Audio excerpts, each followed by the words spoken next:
Hi, I'm Kenneth WAJDA. I'm a professional photographer here in Colorado, and welcome to another one of my photography talks. Today I want to talk about gear, but not any specific gear, sort of a brand of gear. Today I want to talk about Leica. What makes Leica so good? What makes Leica film cameras so good? And are they so good? Well, I think they are. I think if you enjoy using a rangefinder camera and you like shooting with a bright finder and you enjoy that rangefinder experience, there is something about Leica. One, you can get your money back for the cameras you buy if you don't overpay. But two, they say something. They say something to people.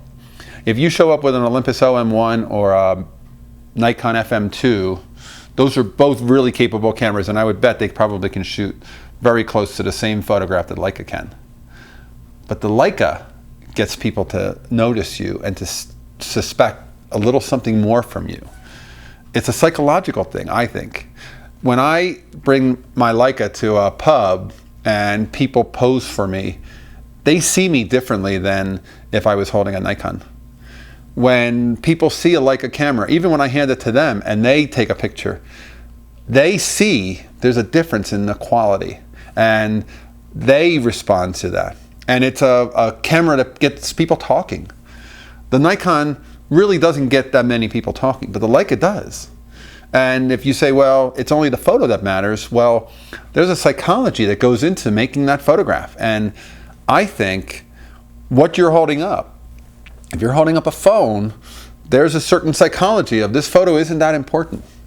If you're holding up a Nikon, there's some importance, but when you're holding up a Leica, other photographers know there's something special there. Anybody who knows you're shooting film knows there's something special just because it's film. And certainly there's something about the build of that camera that makes people look at it and take notice. And everything we do is affected by the psychology of the process as much as it is the final product.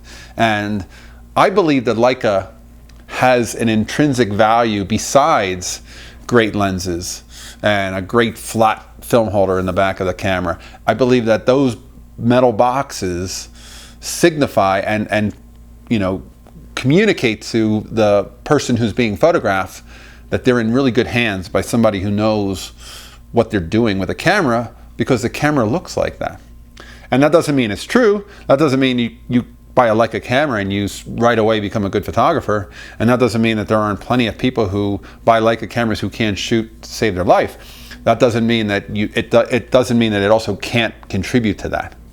And I'm a fan of Leica photography, but I like that rangefinder experience and I like the slowness of it. I'm not instant focus with a rangefinder. I can focus quicker with a Nikon.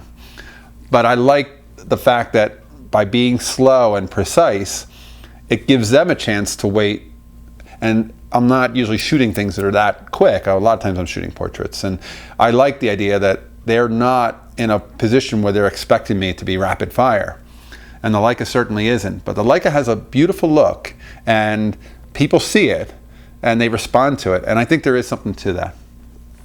So we can certainly pixel peep, but I don't get into that so much. We can certainly look at which one has the better resolution or some kind of micro contrast or whatever kind of DxO scores they do. I have no idea what any of that means. All I know is great photographs come when I shoot my Leica, and I think some of it is the process of connecting the people with this box that feels like a very special instrument in my hands. All right, that's today's photography talk. I'd love to hear your comments on that, and if you're enjoying these, hit the subscribe button too. Thanks. I'll see you next time.